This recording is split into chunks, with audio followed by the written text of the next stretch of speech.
All right, it's 4:01. Folks are still joining us in the Zoom room, but I think I'll get us started. Good afternoon and welcome to this session of the Washington History Seminar, Historical Perspectives on International and National Affairs. This afternoon, we will speak with author Heather Hendershot about her new book, When the News Broke, Chicago 1968, and the Polarizing of America.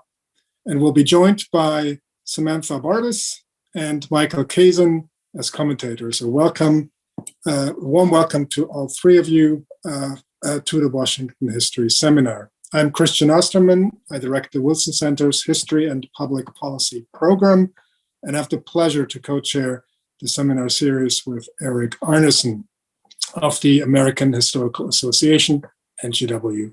Today, Eric will introduce our speakers and moderate the discussion. The Washington History Seminar is a collaborative effort of two organizations, the American Historical Association and the Wilson Center's History and Public Policy program, and a nonpartisan forum to discuss important new historical findings, insights, and publications. Behind the scenes, there are two individuals that help produce this event, Rachel Wheatley for the AHA and Peter Bierstecker for the Wilson Center. Our thanks to both of them. We'd like to acknowledge our supporters, and we welcome your support. Details on how to support this series will be posted in the chat or are available, links are available on our institutional websites. Finally, please join us next week on Thursday, February 23rd, for a conversation about Jim Missouri's new book, Civil War by Other Means. And just a couple of technical notes. Today's session will be recorded and will soon appear on our respective organizations' websites. For the Q&A part of the seminar, and Eric will repeat this again, but we ask you to use the raise hand function in the Zoom functionality. If you'd like to ask a question, once you'll press the button, you'll be queued, and the moderator will call on you in the Q&A period. We actually prefer for you to join the conversation that way. You also can use the Q&A function in the Zoom menu, but please do not use the chat function. And with that, I'll turn the Zoom room over to my co-chair, Eric Arneson. Eric, all yours. Thank you, Christian. It's my pleasure this afternoon to introduce today's author, Heather Hendershot, who is a professor of film and media at Massachusetts Institute of Technology. She received her undergraduate degree from Yale and her PhD from the University of Rochester.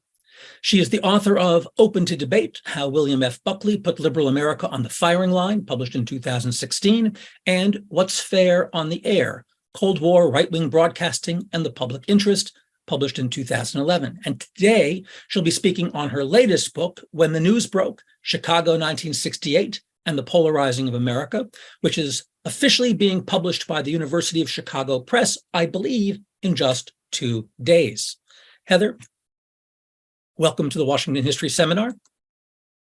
All yours. Great. Thank you so much for having me to the American Historical Association and the Wilson Center and the Washington History Seminar and so on. I'm just really delighted to be here to talk about the book and have some conversation. And I've been looking forward to this. I thought I would start, I'm going to talk for 15 or 20 minutes, and I thought I'd start, since I'm speaking to a lot of historians, by highlighting a few of the archives that I went to do the primary research for the book. The Briscoe Center for American History was really important. They have the CBS papers and Walter Cronkite's papers and Harry Reasoner's papers and other luminaries. And I wanted to give them a shout out because the librarians, the archivists are so great there. And also I think that the Ransom Center this is at UT Austin. I think the Ransom Center gets a lot more attention. And of course the LBJ library is there, but the Briscoe Center is really a fantastic resource. I was also at the Newberry Library in Chicago looking at local journalists' papers and clippings and so on from Chicago 1968 and the Democratic Convention, the topic of the book. and University of Illinois, Chicago, where I looked at Daley's papers and the papers of his press secretary. Of course, the Miller Center at UVA has the LBJ phone conversations. And also, very importantly, the Paley Center for Media in New York City. And I kind of want to frame my comments with two stories about viewing some material at the Paley Center. First of all, I'll just say that the germ of the book came in 2018 when I wrote a piece for Politico, basically to mark the 50-year anniversary of the Chicago Convention. And originally, I was going to the Paley Center to do research on Lester Maddox when I got sort of swept away in the convention. And Lester Maddox, of course, was the governor of Georgia in the late 60s. He was famous for chasing Black patrons or Black would-be patrons out of his fried chicken restaurant with a pistol and a pickaxe handle. And at the time was really stood out as an unqualified governor. Since then, we've seen equally unqualified governors, but he was more of a novelty then. And I was researching the notion of outsider political candidates in the wake of the Trump election. And so I went to the Paley Center to watch a variety of clips featuring him. And I saw him at the Chicago Democratic Convention of '68. And he had arrived there with a delegation. And at that time, there were different criteria for delegates to be selected and sent to national conventions. And in some states, for example, there was voting on it. And in other states, the governor would handpick the delegates. So in Georgia, Maddox had handpicked the delegates as per their laws, and Julian Bond from the Georgia State House of Representatives showed up with a set of alternate delegates, challenging the so-called regular delegates that Maddox had brought. And around 2 a.m. in the end of the first day, and for those of you who haven't seen the book yet, the centerpiece of the book is one chapter on each of the 4 days of the convention. So, and then there's a frame around it about what you need to know heading into Chicago and what the outcomes were, short-term and long-term issues. So at the end of the first day, around 2 a.m., the challenging Julian Bond delegation halfway won a vote. So a full victory would have been for them to have been voted to displace the Georgia delegates that Maddox had brought. And instead, there was a sort of compromise where they were allowed to be seated and all the votes were split in half. And early the next day, Maddox held a press conference to announce that in light of this, he was leaving, he was walking out of the convention, and he was withdrawing his effort to be nominated as a candidate for president of the United States. And so he made this speech in a ballroom in downtown Chicago at a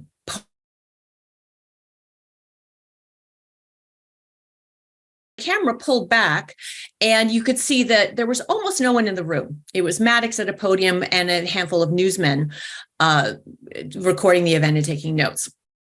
And this in and of itself was not completely novel, because the way in which the network news would provide fair coverage of a protest, a demonstration then and now, is the fairest thing is to sort of pull back the camera at a certain point to get a sense of the size of the crowd. If you hold in tight, it looks like there's a lot of people, but if you pull back, you can kind of get a better sense of how many people are really on site. And so this was kind of standard practice, although it felt a little bit like a punchline at the end of the speech. And then they cut back, CBS cut back to the anchor booth where Walter Cronkite was. And Cronkite said, well, you've just heard Lester Maddox declaring that he is no longer a candidate to be nominated to be president of the United States, or he's no longer nominee, whatever, a candidacy that no one took seriously except for Lester Maddox himself. And I thought, now that is really interesting, because it is Cronkite making an evaluation, making analysis, but it was a little bit snarky. It was a little bit off-brand for someone who was so aggressively neutral and objective. And I thought it through, and I realized, well, it was an accurate analysis. No one thought that Maddox was going to be nominated for president. It was a publicity stunt on his part. But it got me thinking about notions of objectivity and bias and fairness and analysis and, editorial, and what all these different things meant during the network era. And it's the Chicago Democratic Convention I then stepped back and watched all the coverage of CBS that they had at the Paley following this Maddox clip. And I realized that this convention was a really key historical moment and a key media history moment specifically, but that hadn't really been revisited since it first happened in 1968.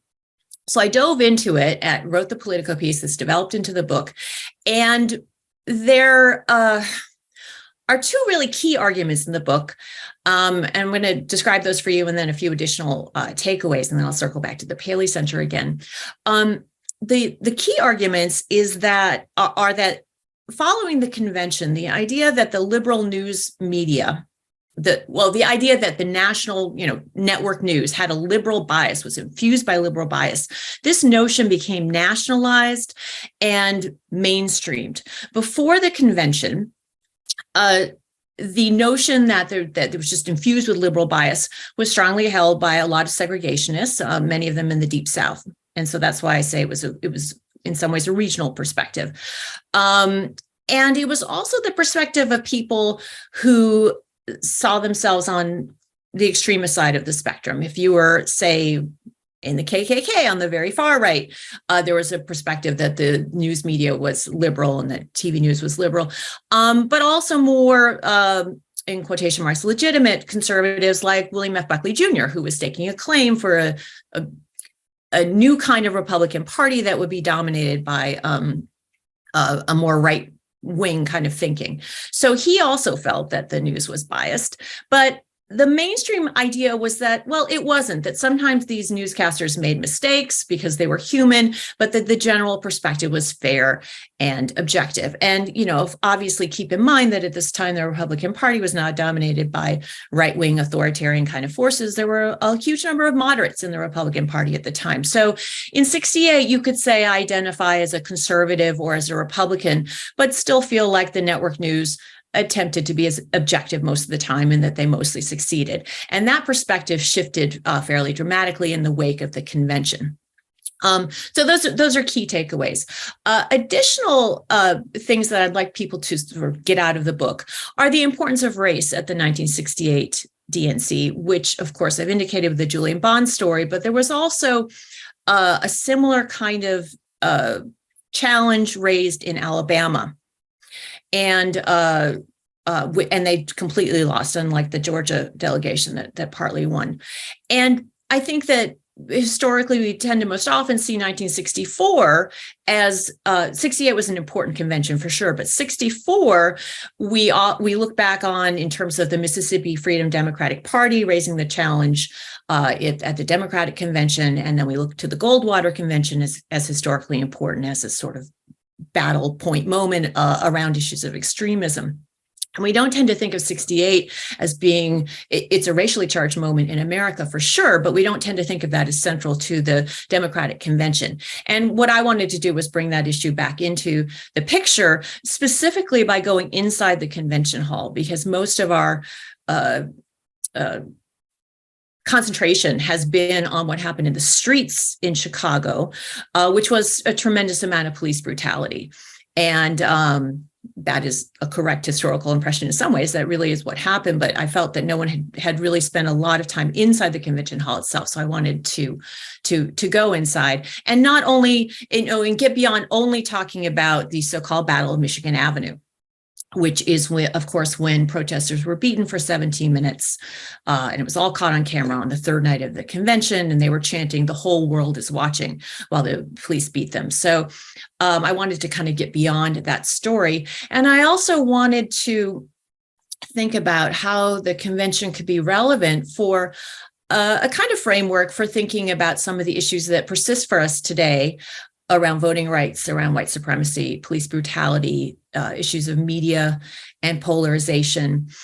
Because, at the time, people reacted very negatively to news coverage. And by people, I mean like letters, hundreds and hundreds of letters sent to the networks after the convention, telegrams sent in the middle of the night, following the Battle of Michigan Avenue and the next day, and public opinion surveys as well, showing that people thought the news had done a bad job and that they had told the story of police brutality wrong.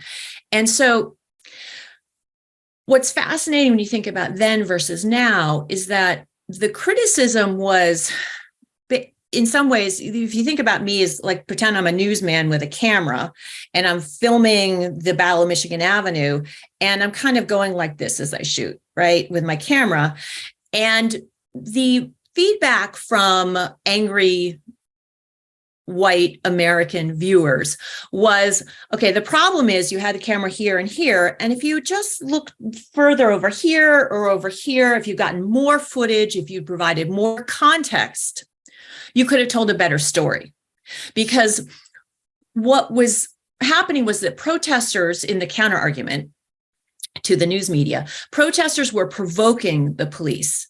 And a very common response was among viewers was, they deserve to be beaten because of all the provocation. And the news media, the TV news in particular, told the story wrong. So if they'd gathered more information, if they'd taken more imagery, they could have used that material to tell better stories and to have gotten the story right. And obviously, that's very different from a perspective one often hears today, that it's not that you told the story wrong, it's that it's completely fake.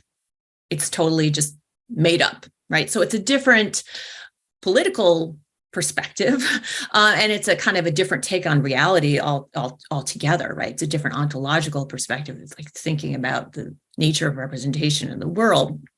And just to close out my comments, I want to circle back to the Paley Center and tell you about a few more things I watched sort of towards the end of later in my project and doing my research. I watched 60 Minutes. And the very first episode of 60 Minutes premiered almost exactly a month after the DNC in Chicago. And it's a really fascinating premiere. And it became, the flagship program of CBS News for years and years. And it's still very popular. In this first episode, the reporters on 60 Minutes explain how, following the convention, letters to CBS ran 11-1 against CBS. And they read aloud excerpts from letters that were pro-CBS and letters that were con-CBS. And it was representative of the kind of transparency that network TV news was going for at the time. On the second episode ever of 60 Minutes, a week later, one of the stories was a review of a satirical musical called Red, White, and Maddox. And it was a satirical takedown of Lester Maddox that had run briefly in Atlanta and then had moved to Broadway. And it was on Broadway for 1 month. And the reviews were mixed, but basically people voted with their feet. They didn't go. And it went off after a month, and it was a sort of disaster by Broadway standards. And 60 Minutes did a review of it and said, well, the music isn't very good. The lyrics aren't very good. It's really not a very good play. And they poked fun at it a little bit. And I thought these two incidents, the 11-1 letters against CBS, and then the next week, the Red, White, and Maddox review, are really interesting moments, because the first points to a kind of transparency that was the brand of CBS and NBC and ABC, and trying to be very fair and objective and so on. And the Red, White, and Maddox review of a completely negligible, unimportant satirical play that was short-lived, I thought was a kind of sign of one shift that started to happen in the wake of Chicago. And that is the network news perhaps starting to kind of overcompensate in certain ways, and to ask themselves, they'd always ask themselves, are we being as objective as possible? But suddenly they're a little more nervous, than they might be getting it wrong somehow, that are they really being fair enough? And there's a little bit of overcompensation. And I thought that the Red, White, and Maddox moment was a kind of moment of like, let's be nice to Lester Maddox, because we were perhaps unfair to him in Chicago, which I don't think was the case. And then following into the 70s, before Watergate really came to a head, they started trying to offer sort of really kind of hold back on critiques of Nixon. And they still got letters saying you're terrible, stop attacking Nixon, just for providing any kind of basic coverage of Nixon. But the point here is that we cannot trace back something like both sidesism, right? The critique made of the news media during the Trump years. We can't just directly say, oh yeah, that came out of Chicago. That would be inaccurate. But there is a kind of seeding moment there where the notion of we have to really make sure to compensate. We have to be, overcompensating a little bit for, as in predicting they might get critiques. I think that there is a sort of pivotal moment there post Chicago where that issue is also in play. So that's one of the kind of smaller takeaways I would say from the book. Well, it's important, but not as big as the through line arguments about nationalization and mainstreaming of certain ideas. So I will stop there and hand off to my two commentators and making some questions and so on for me to follow up on. Thank you. Thank you, Heather. Our first discussant this afternoon is Samantha Barbas, who researches and teaches in the area of legal history, First Amendment law, and mass communications at the University of Buffalo Law School. Her work focuses on the intersection of law, culture, media, and technology in the United States. She holds a PhD in history from the University of California, Berkeley, and a JD from Stanford Law School. She clerked for Judge Richard Clifton on the Ninth Circuit Court of Appeals in Honolulu. She is the author of 6 books, including The Rise and Fall of Morris Ernst, Free Speech Renegade, published by the University of Chicago Press in May of 2021, and Confidential, The Inside Story of Hollywood's Notorious Scandal magazine, published by Chicago Review Press in 2018. Her recent work and research explore the history of censorship, privacy, and defamation. Samantha, welcome to the Washington History Seminar. Thank you very much. And I want to thank Heather for writing this most interesting and important book that has not only helped me understand a critical moment in media history, but has also helped me understand one of the more interesting and indeed troubling aspects of the public's current relationship with the news media. So according to Gallup polls, Americans' trust in the media is practically at an all-time low. The number of Republicans who say they have a lot or some trust in national news organizations has diminished by half over the last 5 years. And there are certainly many factors behind this mistrust. But as I learned from the book, one is this relentless bashing of the news media as biased towards liberals, as pervasively inaccurate, and even as purveying fake news. As the book points out, Trump and Fox News took those allegations to extremes, claiming not only that the media are biased, but actually that they fabricate stories out of whole cloth. As the book explains, the reason why these criticisms have had so much traction is that they extend a critique of the media that has been going on for over 50 years, and that originated in part with the television coverage of the 1968 Democratic National Convention in Chicago.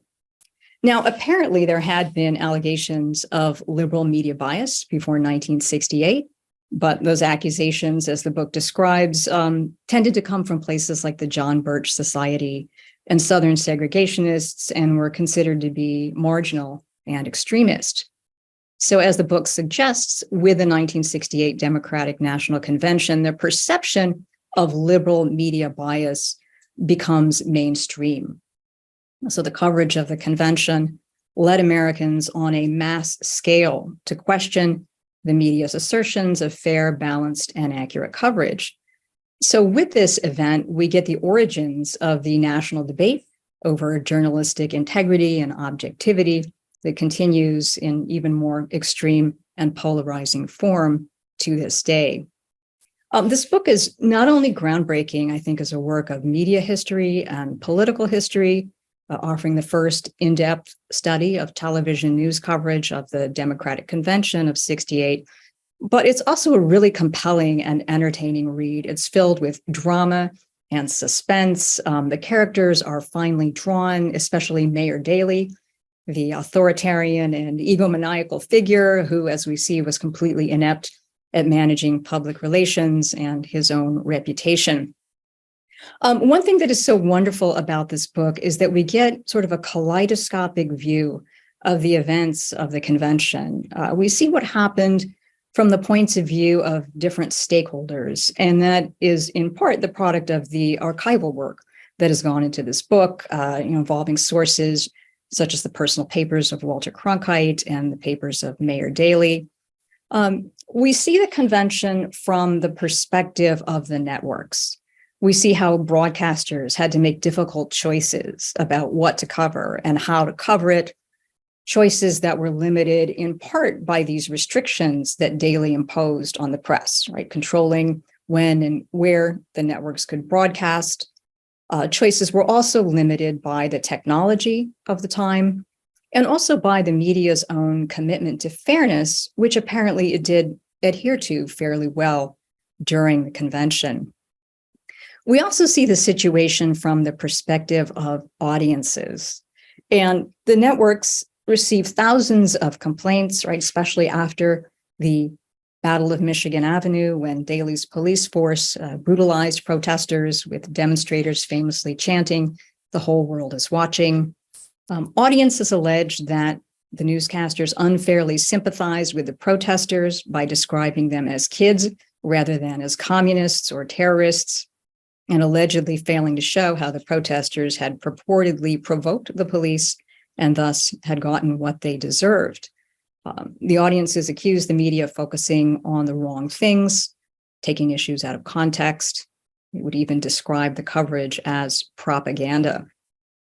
Walter Cronkite, once admired as a paragon of impartiality, received over 8,000 letters accusing him of being prejudiced against the police. That was really fascinating. So as I understand it, this was not a time when people were generally in the habit of writing letters to the media. So this outpouring of protest was remarkable.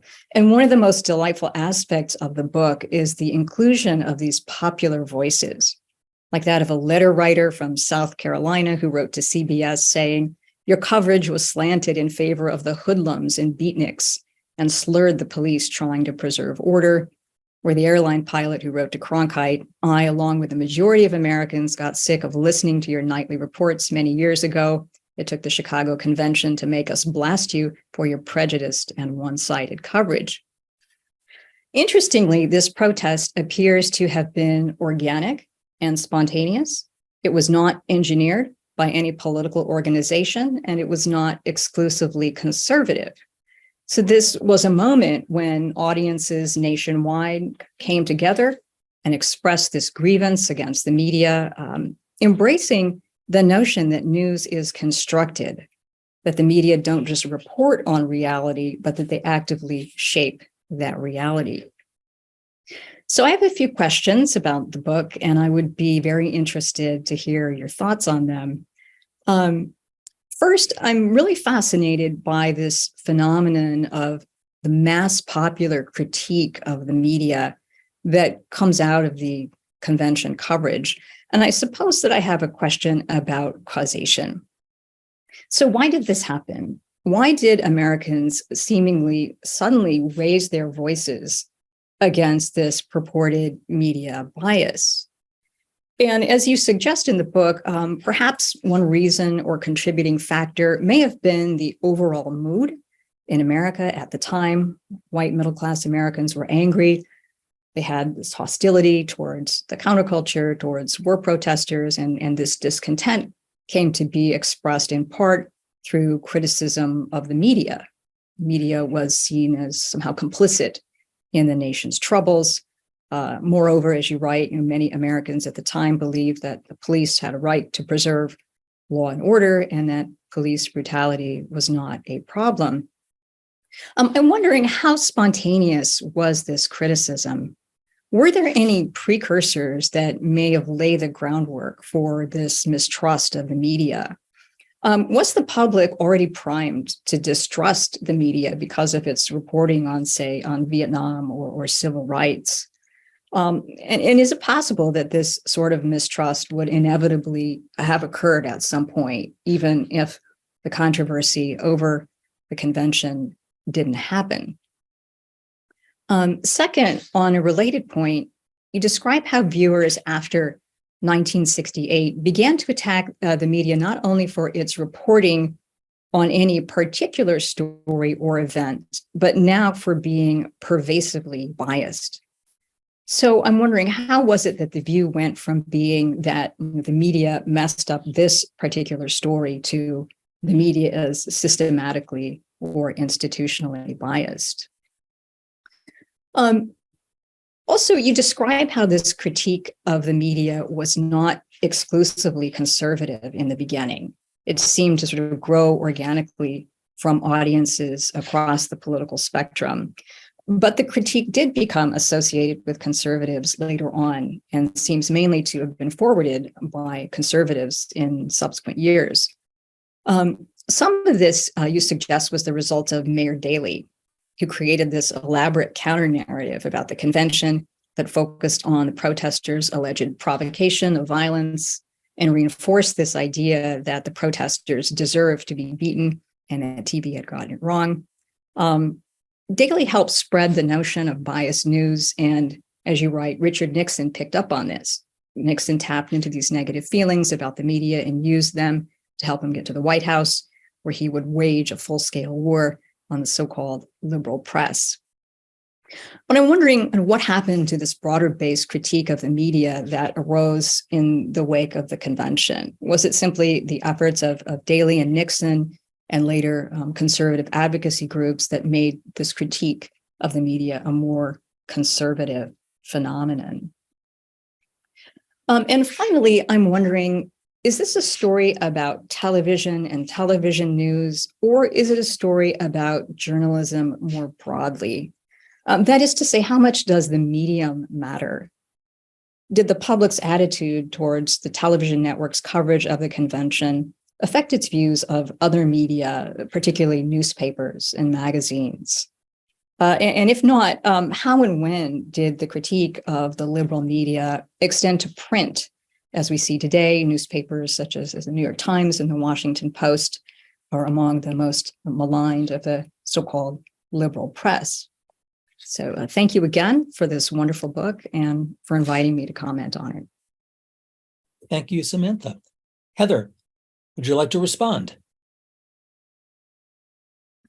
Yes, just unmuting. Thank you so much, Samantha, for all those helpful, for your kind words about the book and the helpful comments and questions. Okay, so the first question you had was, why did this happen? this response that I've described as organic and surprising, right? There's, as I say in the book, there's no organized campaign by the John Birch Society or Young Americans for Freedom or anyone out there making this happen. And you can really see that in the telegrams that come in the middle of the night and the day after the convention. So very much it's about the context of 1968, which I try to set up in the first part of the book, and the feelings people have going into the convention, viewers, I mean, but also people attending who are, they're braced for impact. The protesters, the 10,000 protesters who show up are aware that they're probably going to be beaten by police.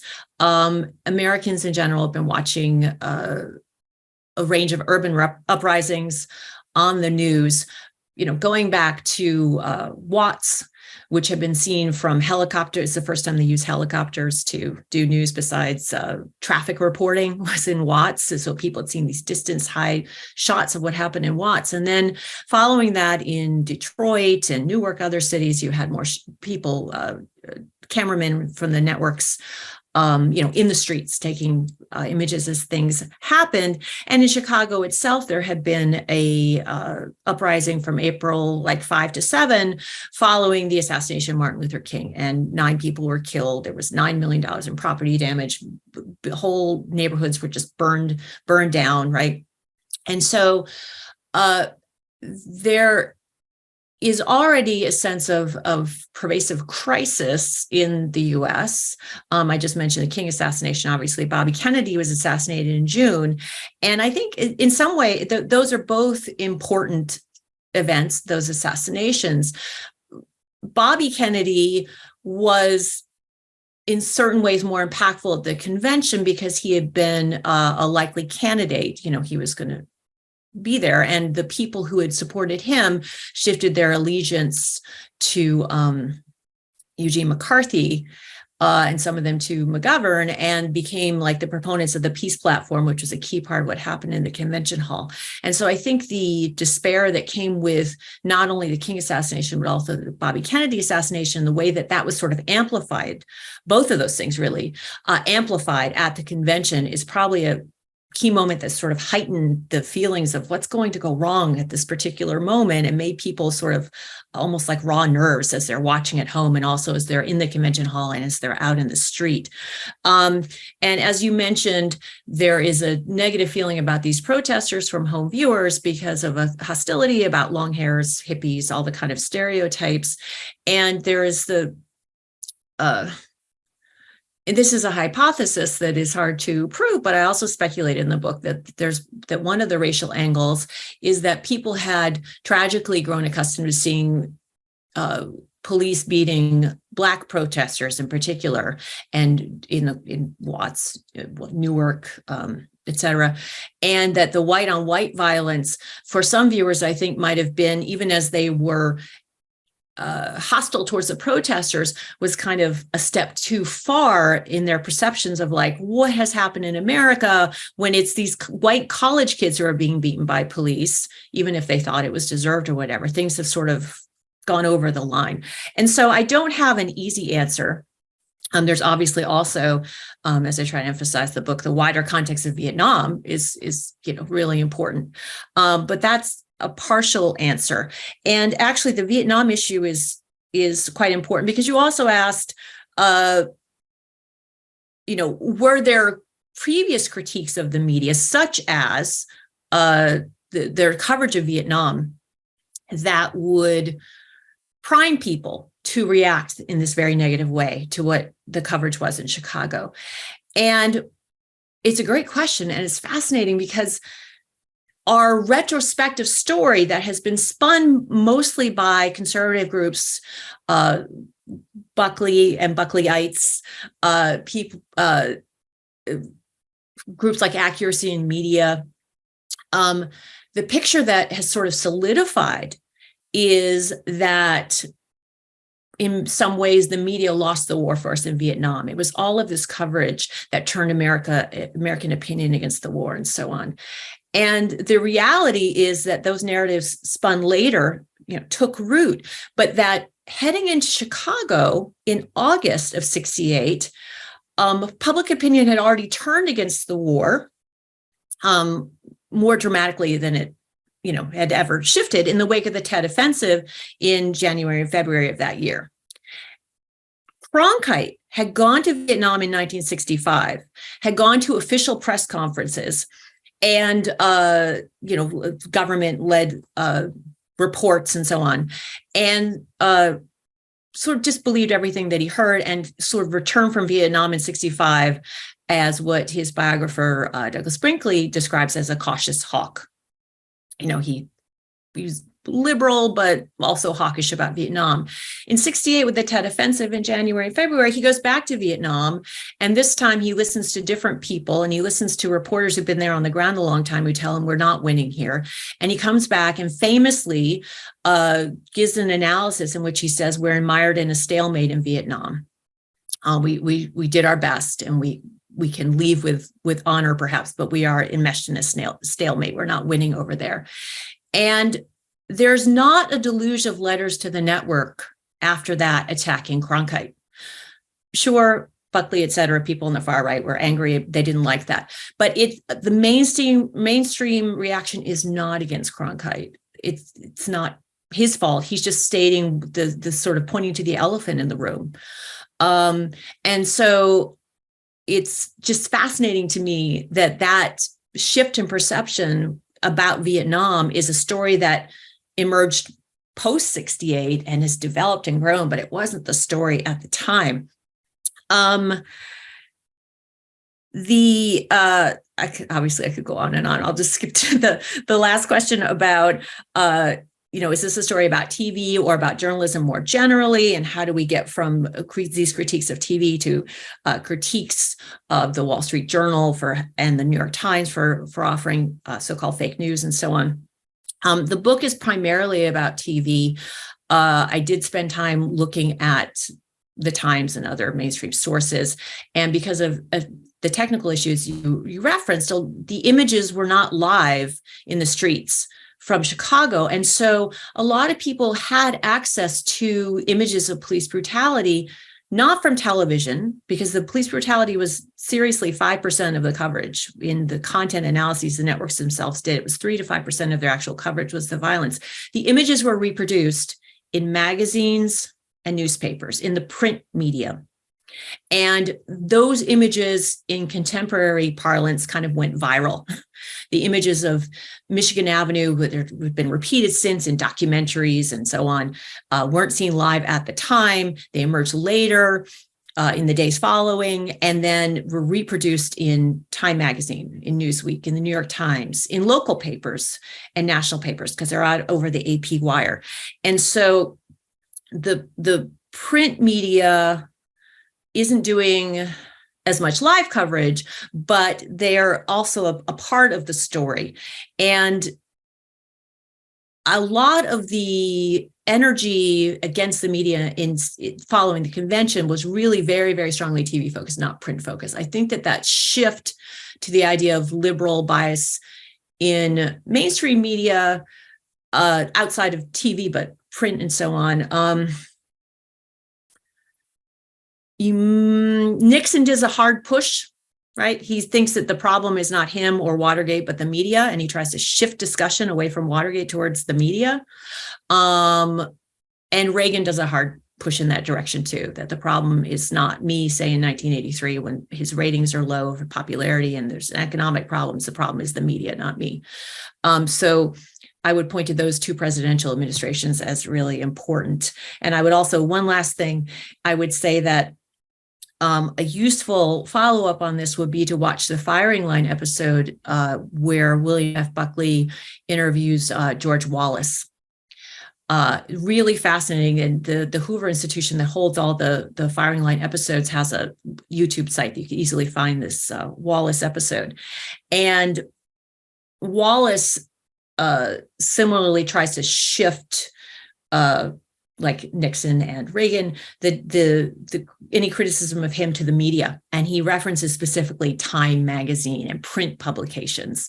So I just think it provides a really interesting extra kind of piece of context, and also an interesting way to think about the history of conservatism at that moment, because Buckley is there to say you're not really a conservative because you support government spending and welfare payments in Alabama and this kind of stuff. So I would just say that would be a good follow-up text to your question.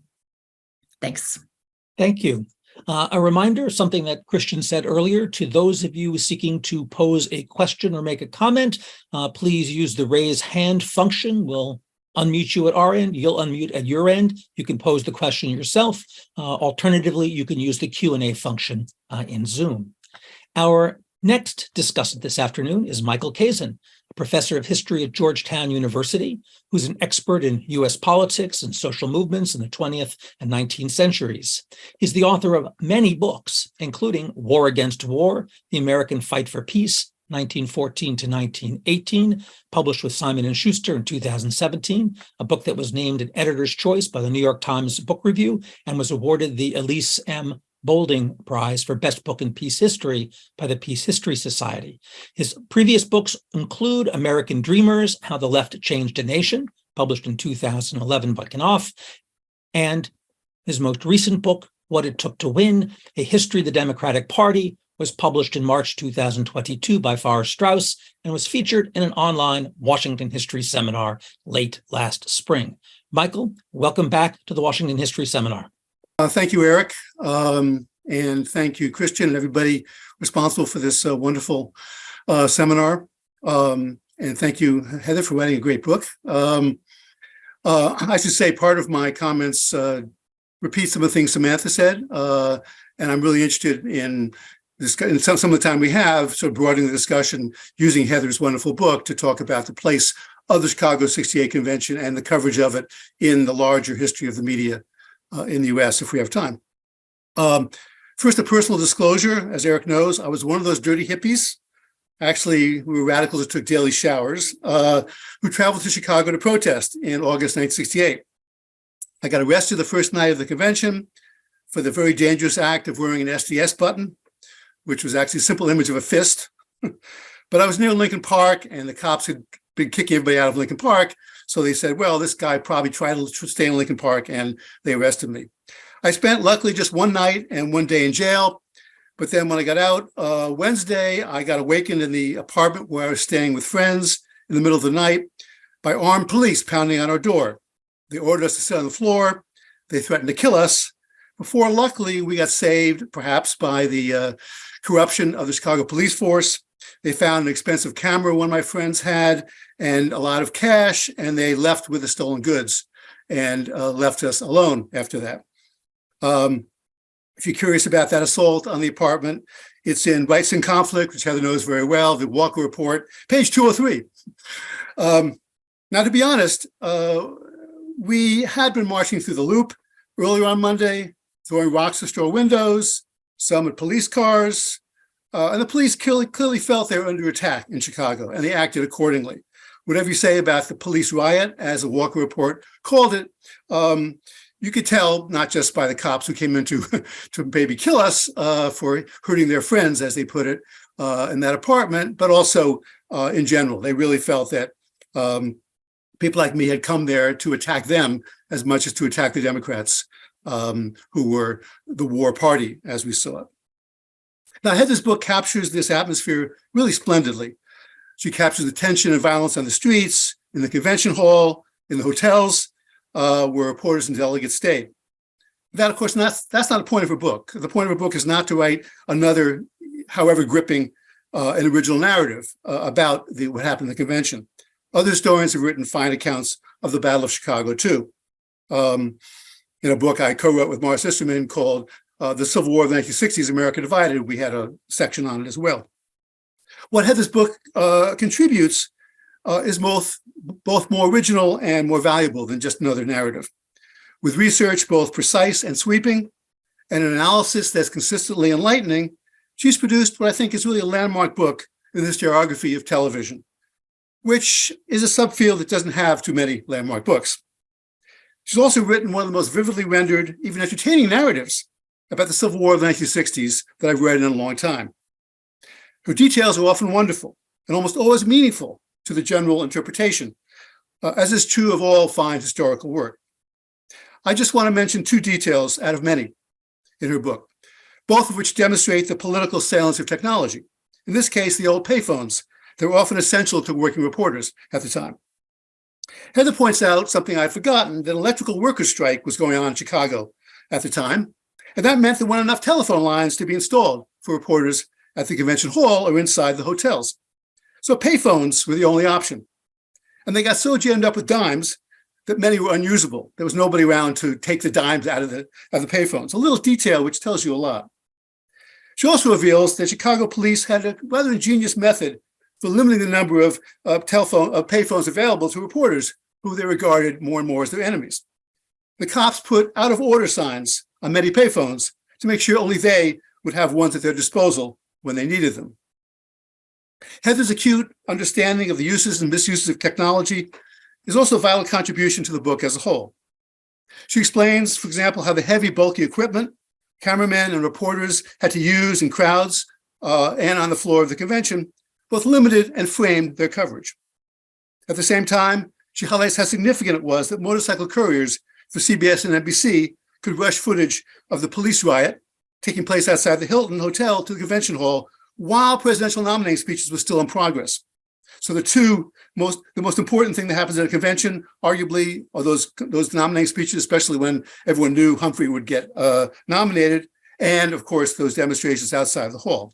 They converged, in other words, in the coverage, which made for dynamite coverage, and not surprisingly, this was the highlight, that is, news highlight of the convention. That anti-Humphrey, anti-Daley delegates could respond to the violence in the streets in real time was quite remarkable. and remains the most dramatic and memorable event that took place all week. The one that most angered anti-war activists while also persuading more Americans that TV news blamed the wrong people for what took place, that we dirty hippies got what we deserved. But as a political historian with only a passing knowledge of media history, I have some questions about her overall argument. Was coverage of the convention truly a turning point in public attitudes about network news? Or was it just one of the big events that enabled Nixon and the conservatives who came after him to accuse the news media of favoring liberals and their causes? To see the mainstream or lamestream news as favoring ungrateful, unpatriotic rioters instead of forgotten middle Americans. And here I'm going to echo some of the things which Samantha said. After all, from the spring of 1965, when mass anti-war protests began with SDS's march in Washington that April, anti-war protests were never popular with the majority of Americans. Even in 1968, as the war, as Heather mentions, got more unpopular after the Tet Offensive, anti-war movement got even more unpopular than that. So the unpopularity of the war increased, but the unpopularity of the anti-war movement increased as well. Neither were demonstrations for civil rights popular, or even Dr. King, who by the time of his death, by 2-to-1 margins, more Americans disapproved of King than approved of him. And of course, King is now the closest thing we have to a consensual American hero. Even a plurality of African Americans opposed many of those activists who called for Black Power and got blamed for rebellions in Newark, Detroit, DC, and other cities. So TV news helped create negative impressions of those protests. And I should say in SDS meetings that I used to attend in the late 60s, we had furious debates about whether to let the news media in. We thought the news media was just as against us as later on conservatives thought it was against us, and especially cameras, which we thought would, again, portray us as dirty hippies, or make sure that the most violent sounding delegate to an SDS convention would be the one who would be focused on. So usually we let them in because we wanted coverage, but at the same time, there are very close votes often about whether to let them report on us or not. Now, perhaps, as Heather argues, what made coverage of the Chicago Convention a turning point in the history of perceptions of the news media was that reporters for the networks got seen for the first time in the decade for taking a point of view popular only among a left-leaning minority of Americans.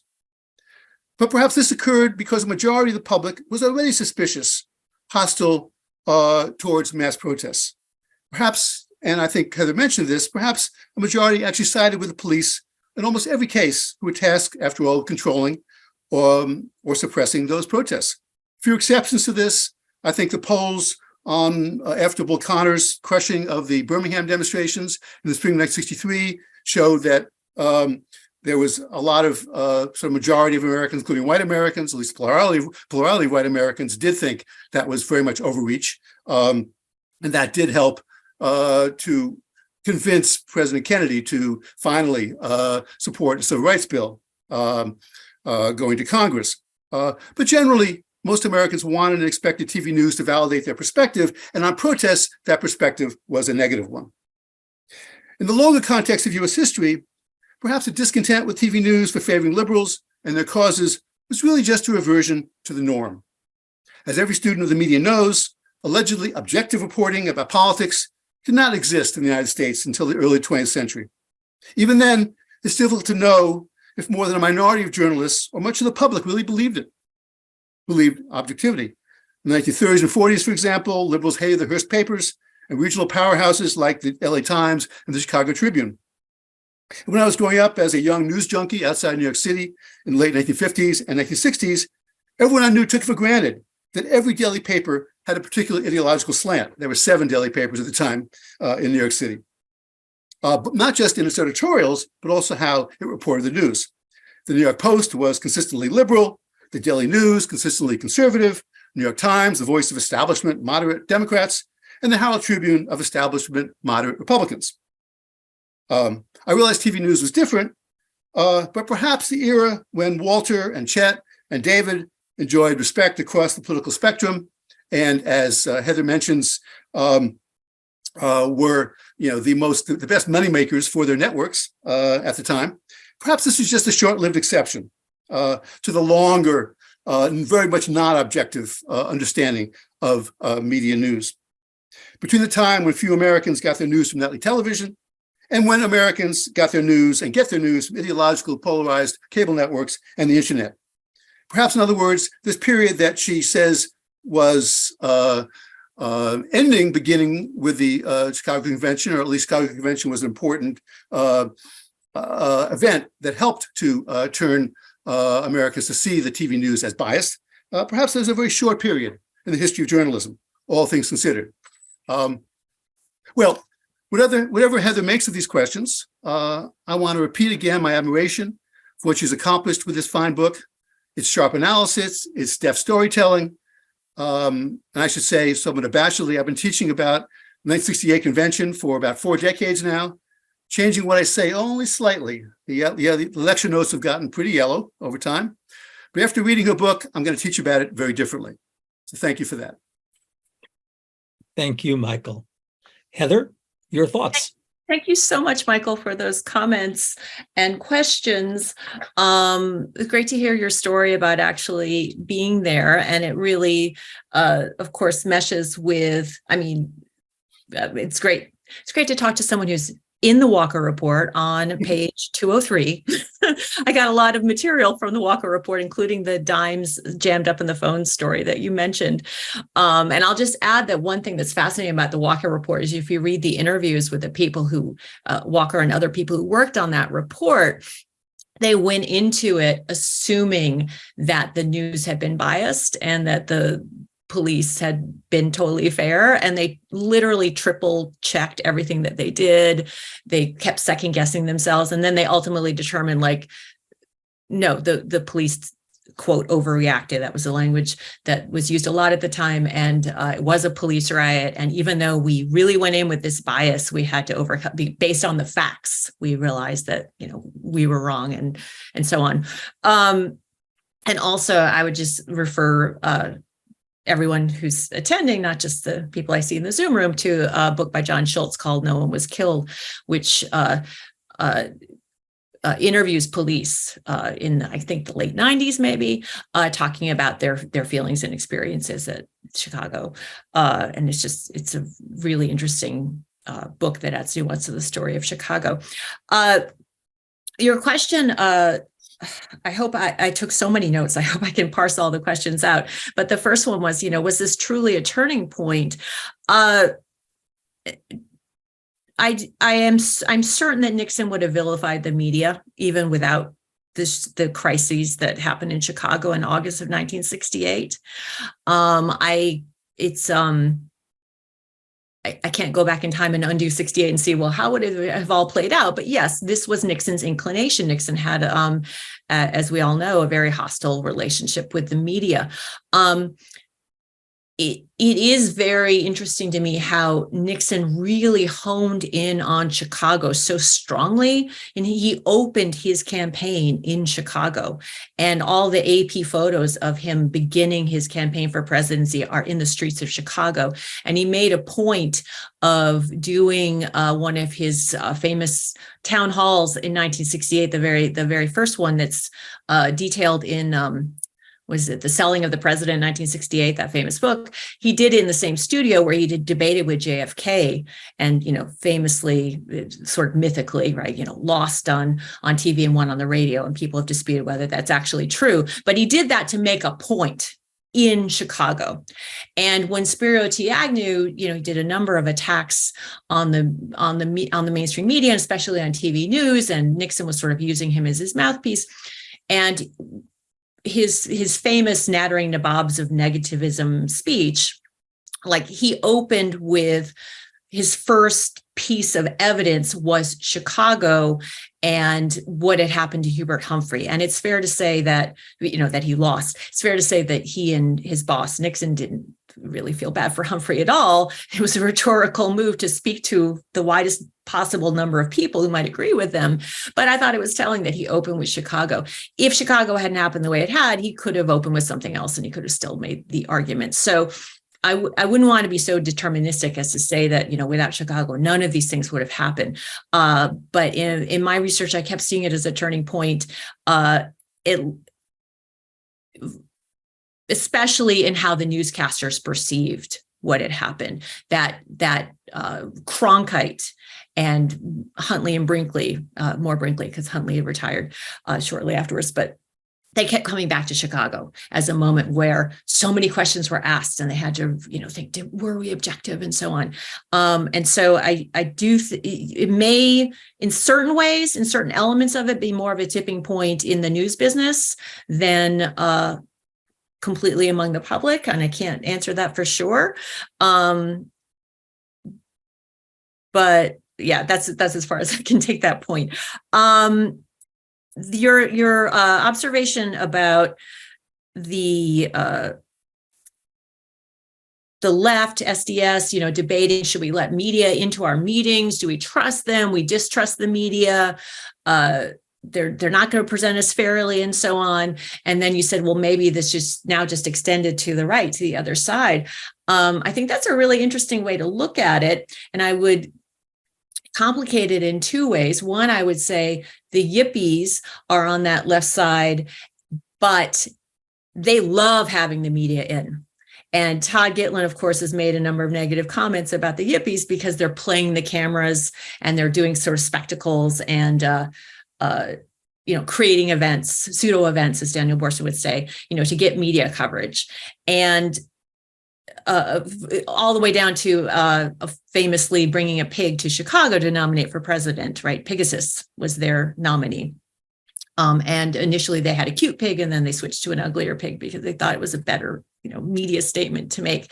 So, there certainly were some people on the left who felt like we could use the media. And then a lot of people, of course, saw them as very biased and conservative. And then you have conservatives saying, no, they're liberal. And I guess what I would add as a second point, in addition to calling out the yippies, is just to say that, yeah, you're right. This brought the right around to, in certain ways, a similar point of view as the left, that there's this bias, but it also brought the center into the story. So it wasn't just the left and right, but like people who were like, I'm not even that political. Sometimes I vote Democratic, sometimes I vote Republican, but the news was biased. They were brought into this conversation, which is just fascinating to me. And in a way, they're picking up back to some of Samantha's comments on Daley's language about the police were provoked and how things were unfair in Chicago. Like they're picking up on Nixon's language, but also on Daley's language of unfair representation. And by they, in this sentence, I mean, the center. The comment you made about people really wanting the news to confirm their previously held beliefs, I thought was a good comment. And I would just add some context to that the news had been 15 minutes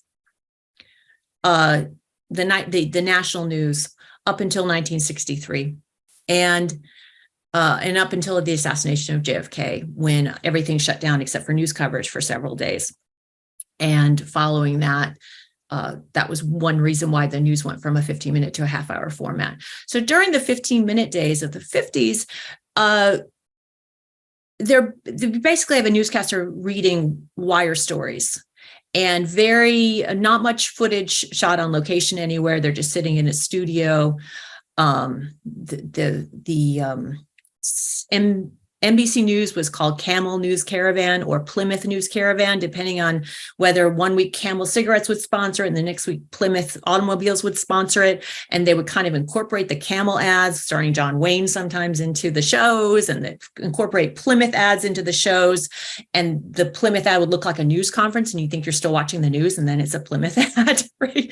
So, the idea that this was biased in the 50s would have been ludicrous, except to super fringe groups and, hardcore right-wing broadcasters, which I talked about in my book, What's Fair on the Air.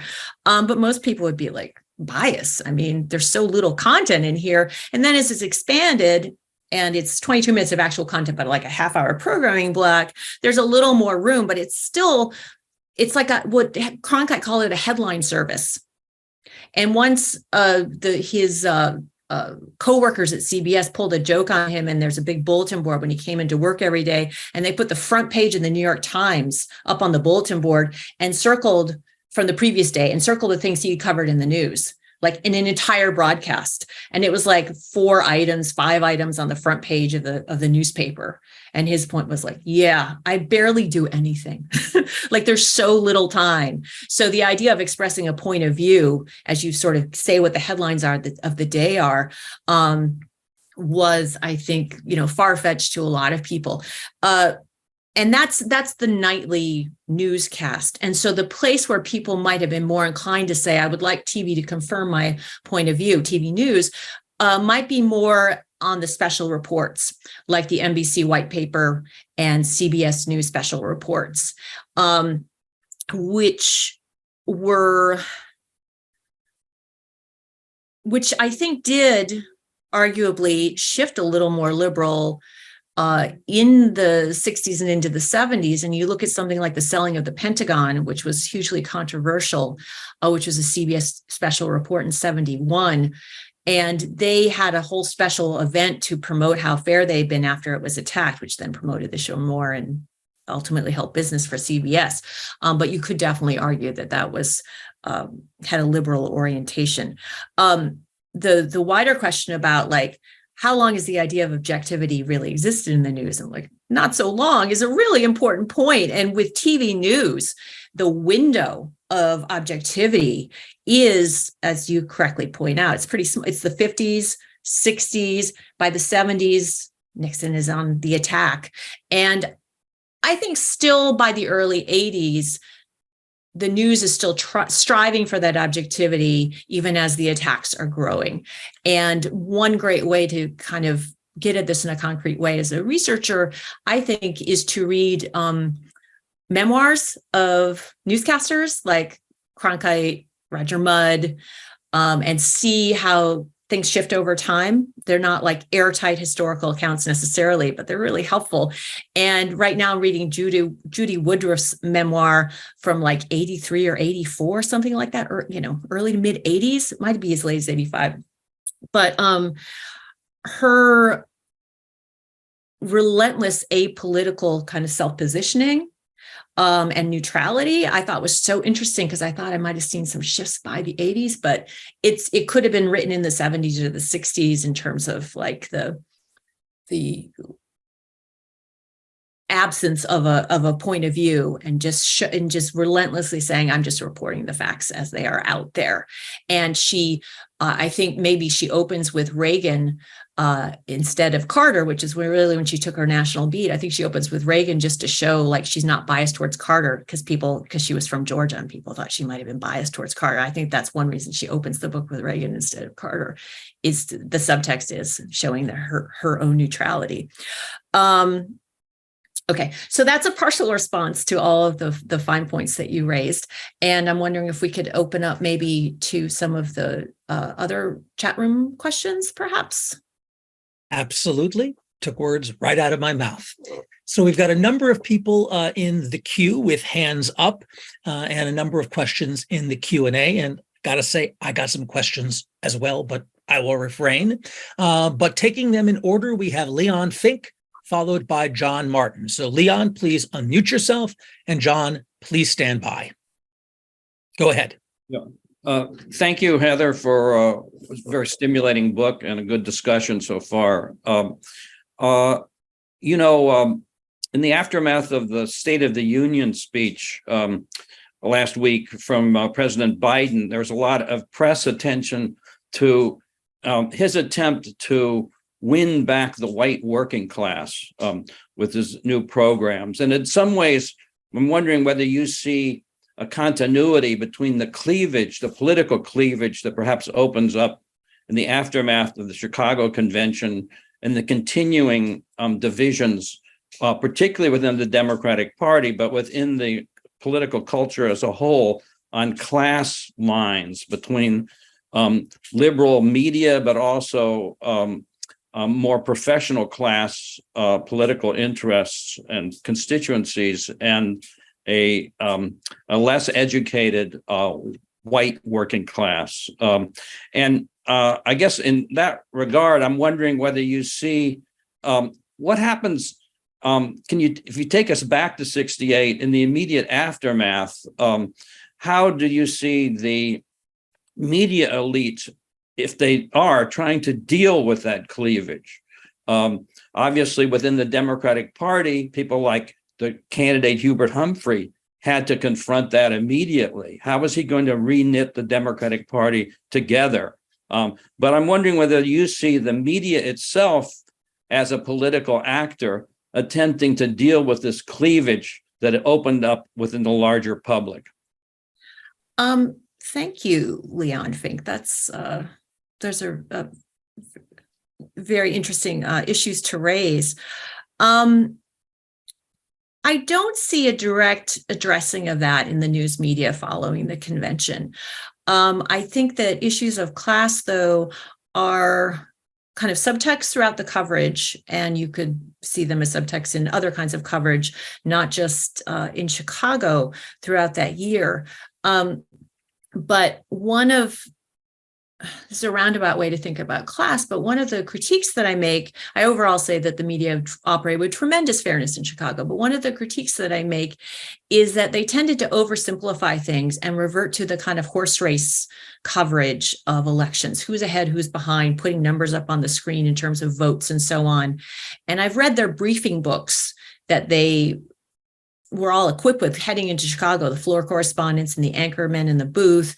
And they had tremendous amounts of context, say, about the debate in Alabama, about what delegates were going to be seated and the kind of intricacies of that debate.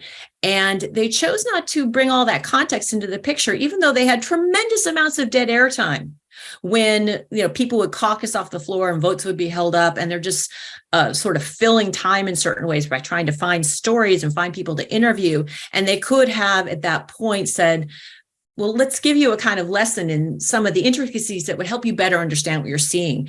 And Cronkite, of course, was always trying to throw in little bits of trivia like, okay, here's what's important about this one speaker on the dais right now, and would give you a couple of bullet points to understand who they were. But I do think that not providing more deep context in part was a kind of a little bit patronizing towards the audience and assuming, well, people aren't generally as smart or as well informed as we are. And so there's a class dimension of like, well, if we were just speaking to middle class people, upper class people, we might be more complicated, but we're speaking to everyone, including working class people who might not be as sharp as some of the middle and upper class people. And I don't think anyone would have said that at the time. But it is a kind of subtext that I read. And you can see that class coming up in some of Cronkite's coverage, those class issues, for example, when the violence, it's bad for an entire week. It's not just the Battle of Michigan Avenue. And Michael points to that in terms of, police busting into his room and stealing things and, threatening them with violence and all this. But when things got really, really off the rails on that Wednesday night, people in Chicago wanted to call the police, but saw that police were the criminals. So they couldn't call the police, and they started calling the news networks. Like, we have to report, we just saw someone beaten by the police on the street, and who do we call? So they would, they're like, can I speak to Walter Cronkite? Which they didn't get through, but they're calling the news desk to report what they're seeing.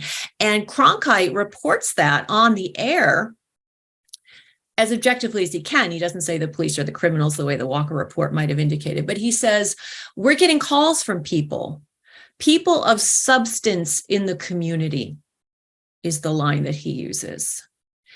And then a few minutes later, and keep in mind, we're talking about like 2:30 in the morning, because he's just extending coverage after the day of delegates on the floor ends and everything. He shows people being interviewed in the street after Battle of Michigan Avenue, and he shows this couple who've clearly, they're out on like their date night. They're kind of middle-aged. The woman is wearing pearls and a hat, and the man's in a suit and tie. And he sort of points to them as people of substance in the community who are so disturbed by what they're seeing. And he's really emphasizing this is not just about the long hairs who Michael points out that there was more bathing than people let on at the time. But this was about like shifting and saying, look, even people who wear pearls are disturbed. And some of them have been thrown through the window of the Haymarket bar, at the Chicago Hilton. Like, everyone's being impacted by this, not just the college dropouts or whatever. And so that's one way we can think about how the class is operating there in Chicago during that week. But more broadly, it's not just during that week, right? These are newscaster attitudes that they bring to Chicago, that they hold before they get there, and that they then hold, afterwards when they go back to the studios. Eric, would you mind if I throw a really quick comment on, Sure. On this class element here? One of the unsung stories of the Chicago Convention and the Democrats that year is the Democratic platform, which, if you read it, is probably the most left-wing platform of any political party in history. It's basically calls for a right to housing, a right to healthcare, of course, supports the Civil Rights Act, the Voting Rights Act, wants to go beyond that, wants to amend the Wagner Act to make it easier to organize unions, wants a federal agency to protect consumers, more and more. I mean, but of course, Humphrey didn't mention it in his acceptance speech, which is sort of I'm sorry, let's all be friends here, quote St. Francis, et cetera. And as Heather mentions, and also, of course, the media didn't mention it either, because it wasn't the focus of the convention. But it's sort of ironic that Bernie Sanders would have been happy with that platform. But of course, he would not be happy with the war in Vietnam. And that was, of course, the only issue that seemed to matter. Michael, that's an excellent point. And would you say that it was more radical than the 1972 platform? Well, it was as radical as that platform. Radical. It didn't go into abortion. It didn't mention abortion or gay rights, but on economic programs, yeah. And of course, as you know, I'm talking about class, and Leon Fink knows this very well. So as Eric, everybody else does, I'm sure that without the unions, Humphrey would not have gotten close to Nixon in the election that fall. Yeah. Nice.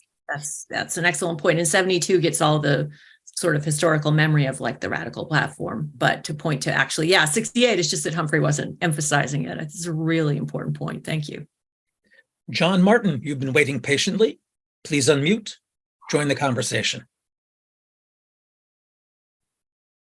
Thank you. Can you hear me? Yeah. Yes. This sounds like a wonderful book. I'm a retired journalist and newspaper and television, local news and network.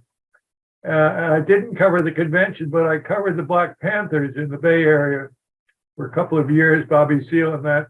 Do they play any role in this book? Is there some aspect of it that were they a decisive factor in the way people thought they understood the media? That's a great question. So one point I make in the book is how white the protesters were as a group in the streets. And, I think that one reason that no one was killed during that convention week, a young protester was actually killed the week before the convention. But one reason no one was killed was precisely because it was a white crowd. And that's a point made in the John Schultz book, is that the police actually say in retrospect, like, if we were so terrible, how come no one was killed? Like, we actually held back, and they acknowledged, like, we beat people. Daley understood that we were going to do this. We were angry at these hippies, and they use all kinds of expletives and so on.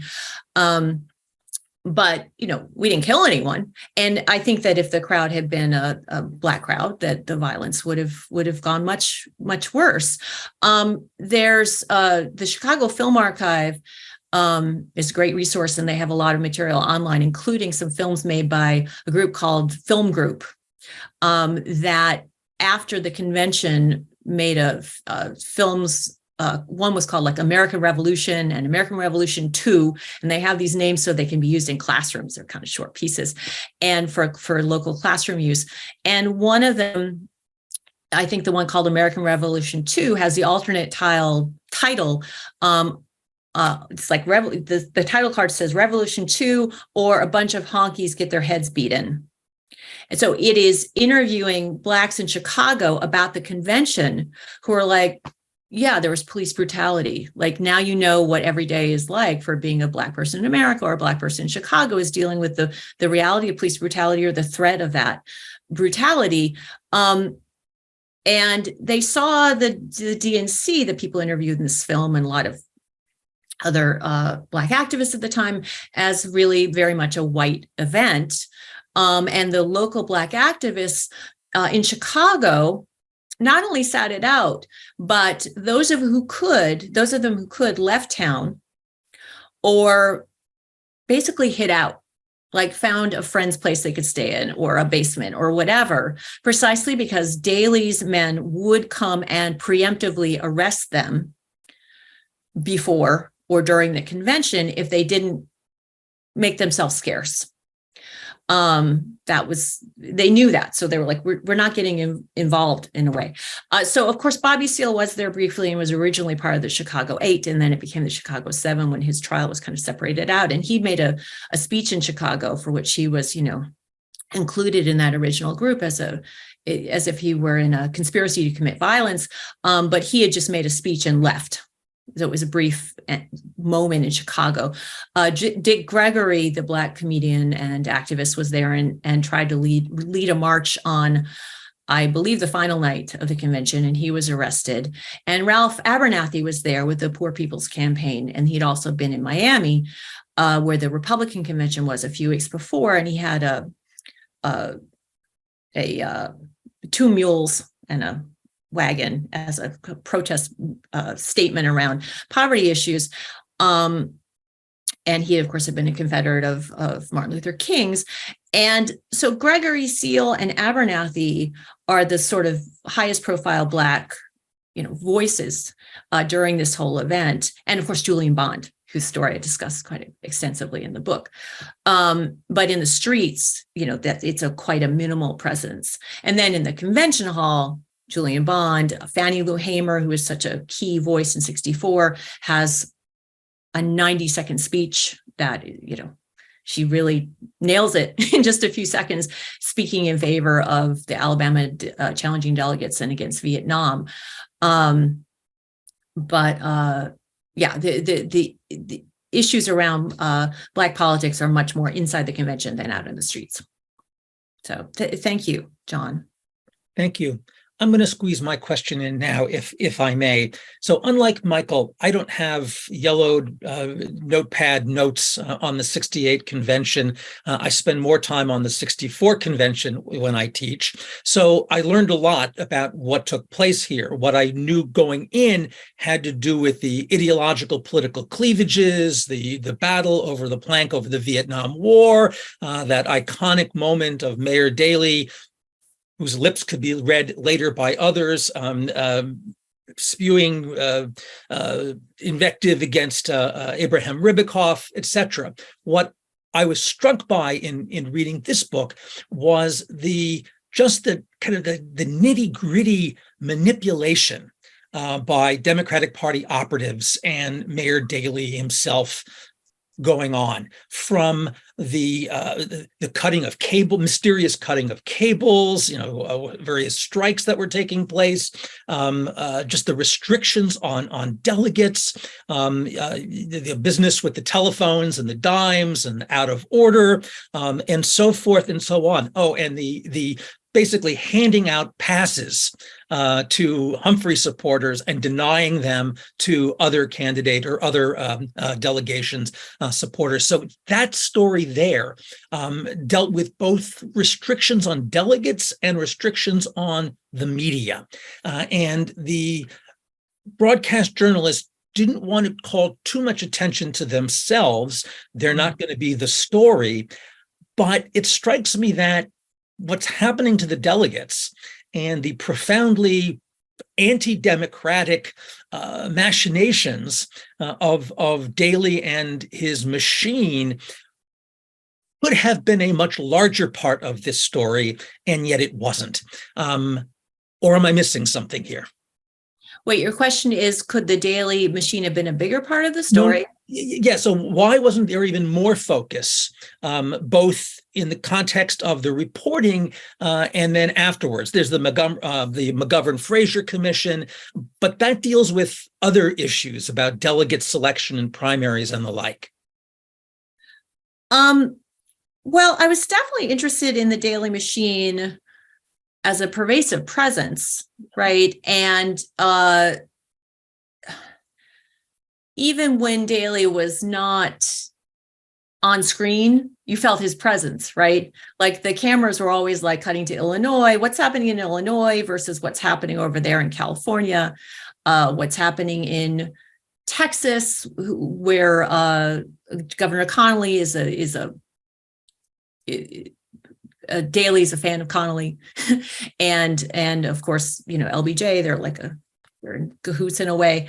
And I also pointed out how Daley was, his nickname was Mr. Democrat, right? He's a team player.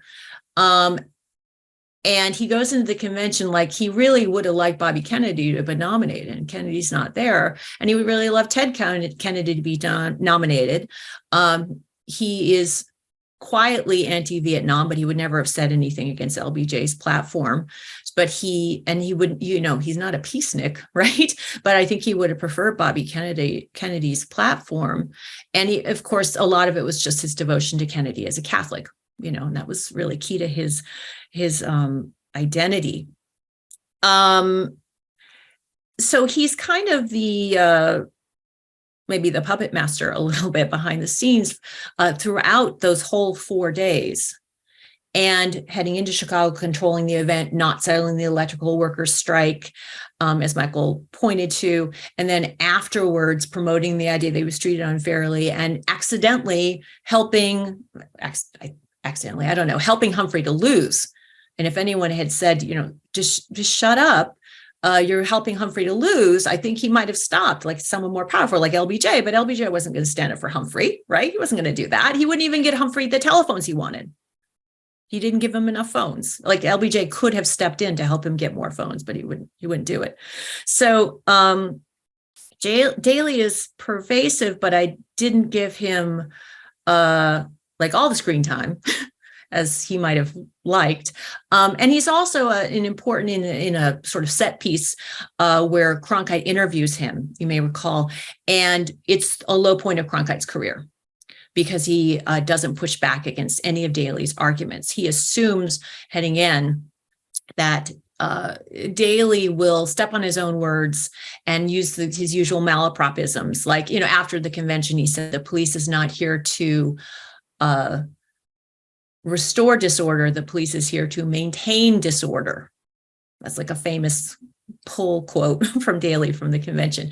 And Cronkite assumed he would do that in an interview, and he didn't have to push back very hard. And instead, Daley read a prepared statement that his press secretary had made for him about how the kids were not kids. They were terrorists. They were communists, and they were going to put LSD in the water supply, and they were going to assassinate everyone, and they were going to have sex in the streets of Chicago. And, there were yippies with F-bombs painted on their foreheads and these horrible, and so he really controlled that moment. And so I feel like that is a really standout moment for Daley as a